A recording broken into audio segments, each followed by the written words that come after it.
Did you know that the wise men who give gifts to Jesus are called Magi? And did you know that Magi is the word that we get magic from in English? My name's Jerome. I'm doing a dissertation about the Magi, or the wise men who come to give gifts to Jesus.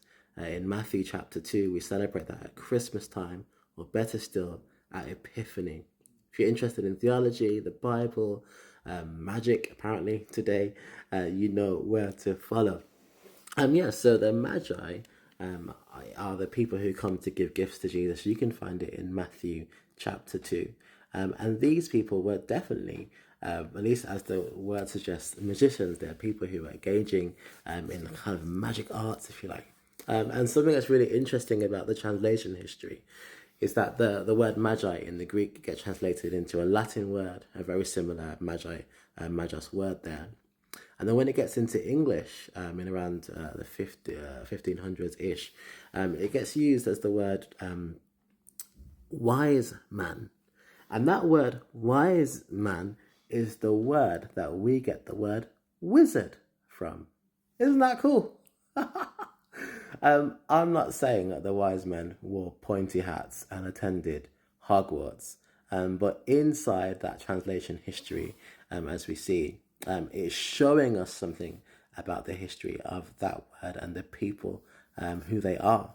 And of course, it makes sense because they're following a star, they're engaging in astrology. We can talk about that in another video. And they're engaging with that kind of craft when they find Jesus. However, one of the things that we see in the story is that they lay something down.